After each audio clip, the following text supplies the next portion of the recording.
on the way to Namibia.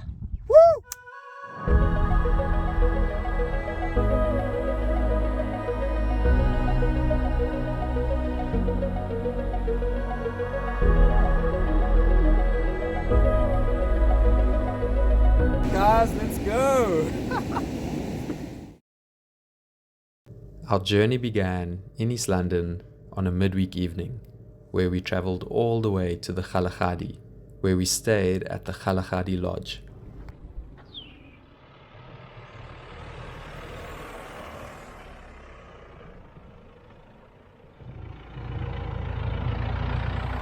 Guys, we've made it to our first stop in the Kgalagadi and we are camping out at the Kgalagadi Lodge. Guys, just take a look at how packed we were on this trip. It is absolutely insane. You couldn't fit anything more in there at all. But we made it. The campsites were spacious, each providing its own private ablution block. These campsites were absolutely 5-star. So guys, this is the Kgalagadi Lodge. So cool. The lodge boasts great facilities, like an awesome curio shop, a pool for those hot summer days, and the most spectacular sunset views. The following day, the excitement was real as we got ready to enter the park. Kgalagadi, let's go.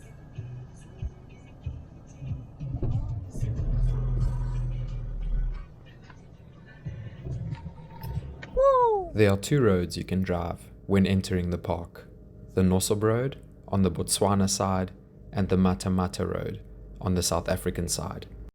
The Nosop Road is said to have more lion sightings, while the Matamata Road is said to have a more varied animal experience. We decided to drive the Nosop Road up, which did not disappoint. We came across large herds of oryx, wildebeest and red hartebeest, and finally ran into the king of the jungle. It's not every day that you get to take a selfie with a lion. To see such confidence in an animal was truly something to behold.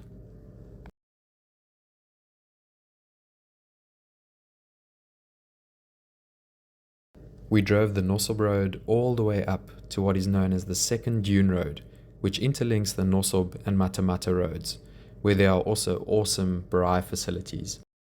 So guys, we just at one of the Nosop picnic spots. And yeah, gonna do some boodies. Let's go. Let's go. Yeah. Yo. What you say, bro? Yes, got the tea sauce. Let's go. After a lekker braai, we were on the Dune Road and back down the Matamata Road, where the more varied animal experience once again held true. We came across a cheetah, finding rest in the shade under a tree right next to the road, a martial eagle sitting proudly on a stump, a Cape cobra entering a nest looking for some chow, and a beautiful large herd of giraffe. Along our trip, we bumped into an old wise man who said one cannot rush the bush. After an 8-hour drive, we were so grateful for waiting on the bush. On our way out of the lodge, I couldn't help but reminisce the most incredible start to our journey. The feeling of the fine red sand between the fingers and experiencing nature in a way that I didn't think was possible had me planning our next trip back already. Our time in the Gallas was done and we were en route Namibia, where we entered through the Rietfontein border. We travelled about 100 kilometers of gravel until we reached the B1, which led us all the way to the capital city of Windhoek. Windhoek really served as a midway stop.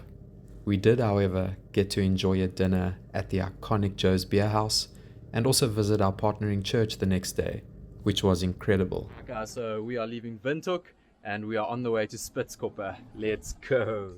We were off to our next bucket list destination, Spitzkoppe.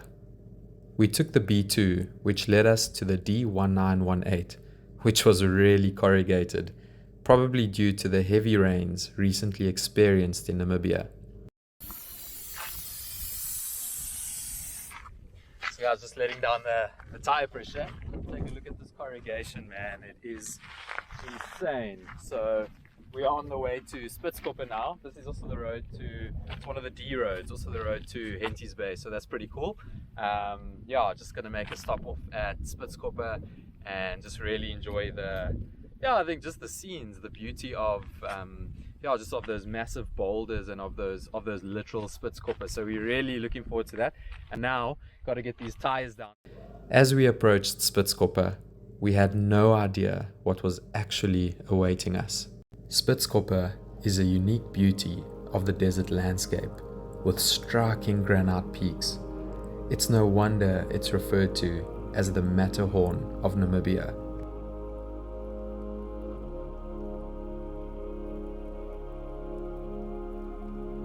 The mountains offer a wide range of activities and is a haven for any outdoor enthusiast, offering hiking, rock climbing, and trail running for the adventurous. Yo. Woo. Well done. Sure, guys, that was tough. Woo. The striking landmark is also a haven for photographers, with the iconic rock arch coming to life during sunset and sunrise.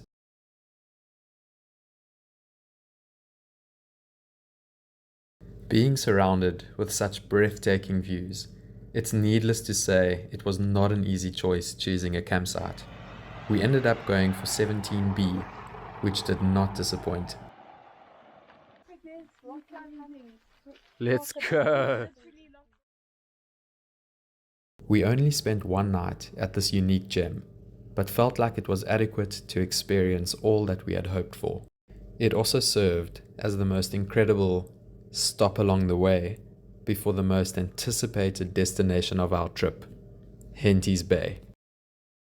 We quickly got back onto the D1918, which leads all the way to Henties Bay. But word of caution to get a windscreen insurance or save up for a new windscreen. We got quite a nasty chip along the way, and this is quite a common occurrence on that road. As we entered Henties Bay, it seemed like all roads led to Skibba. Right, guys, so we just landed in Henties Bay and we've just arrived at Skibba Bar. Guys, they cater for all of your fishing needs. If you come down to the coast of Namibia up in Henties, be sure to check Skibba out. This is our posie, our spot for the next 3 nights in Henties Bay. Guys, this is literally the ultimate fisherman's village, man. It's really crazy. I want to say every second, but it's not. It's like almost every single vehicle that drives past has like rod racks in the front of the canopies. It's just insane, man. So really looking forward to seeing what this coast has to offer over the next probably 2 days. And yeah, at the moment we're just making a lekker potjie. After a good night's rest, the adventure awaited. Right, so guys, we're just off to get some fishing permits now in Henties Bay. Obviously our South African fishing permits aren't going to work here, so here we are. Guys, the excitement levels are real as we are heading down to our first fishing spot for the trip. We are heading to mile 72 now, and yeah, just amping, frothing to get there to wet the first line and yeah, hopefully go onto some good fish. One can travel for literal miles and miles along the coast of Henties Bay looking for that ideal fishing spot, a great advantage over the South African waters where one has to travel the coast by foot. Guys, here's the first spot of choice, and so excited to get a line in the water, man. Ew. So guys, got the sod out and we're ready to go.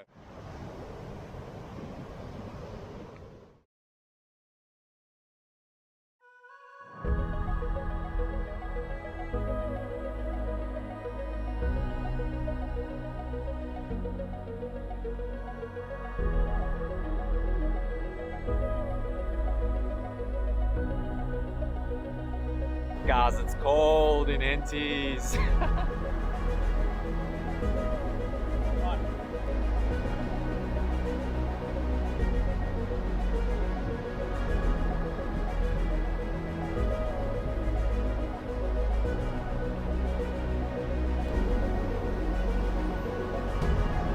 First carb of the Namibian trip, guys. Let's go.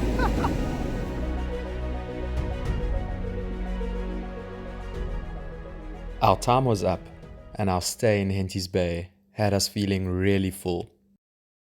Next up was Tsarkob. We took the C14, which is an extremely tough and vast road with not much but the desert in sight. We drove through two of the most beautiful passes I've ever come across, the Kgalagadi and the Gao Pass. The road was extremely long, and we drove hundreds of kilometers without a single fuel station, let alone a person in sight. We finally arrived where we were welcomed by the unique scrap metal museum and a wonderful reception. We shortly after bride a lacquer oryx steak and fresh vegetables in tinfoil. After much needed rest, we were on the road again, where we felt quite sad leaving such a unique wonder nestled in the Narkloft Mountains. We'll need to be back in the future to explore the Quivertree Forest, 4x4 track and mountain trails. Off to Luderitz we were, where we hopped back onto the C14, which we drove all the way until we reached the tarred B4, where we drove past a peculiar town called Aus, where we got to sight the beautiful and majestic wild horses. We very shortly came across massive sand dunes, where you'll find road signs warning you of the road being overrun by the dunes. This was an incredible sight as we drew near to Luderitz. The highlight of Luderitz was truly the Portuguese fishermen, where we enjoyed the most epic dinner.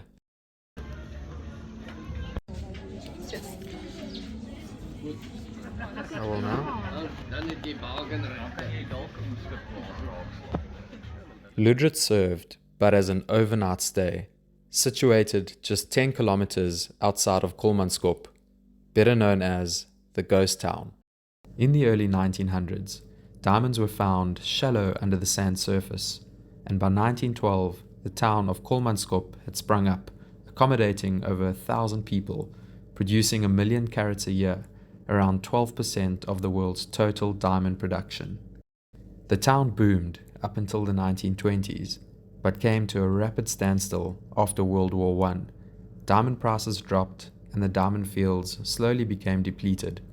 In a time frame of just 40 years, the town of Kolmanskop was created, flourished, and left deserted to the forces of nature. Kolmanskop today is a photographer's dream, with its unique blend of architectural decay and the harsh yet beautiful desert environment. The town, once a bustling diamond mining settlement, now a ghost town, slowly being reclaimed by sand dunes. From Kolmanskop, we traveled straight to the final destination of our trip, to the Fish River Canyon. We stayed at the Canyon Roadhouse, an absolute recommendation when wanting to camp near the Fish River Canyon. Last stop, Canyon Roadhouse. Let's go. The Canyon Roadhouse too boasts an awesome curio shop, restaurant, and even a gas filling station. We booked out at campsite 12, which was extremely spacious.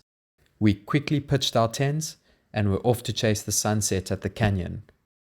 And we are at the canyon. We are about to walk down to the viewpoint. There are tons of people walking up here, but it's definitely a must see. So yeah, so excited for that. And we made it here at the best time. Sunset is always just amazing for the spectacular views and colors. So yeah, it's gonna be so epic.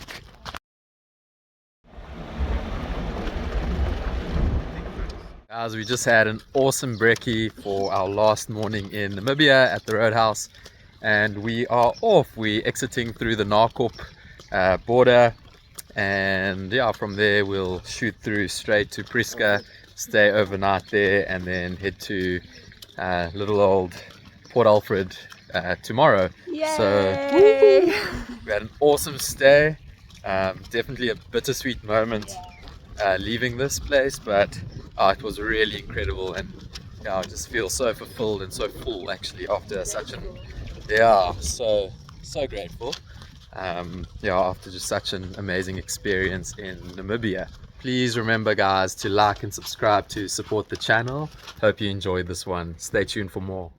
We ended the trip feeling extremely full after experiencing the vastness and beauty of Namibia.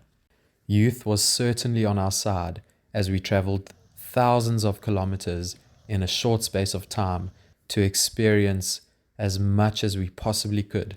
This was a trip of a lifetime, which left us with plenty stories to tell for years to come. Please remember to like and subscribe to support the channel.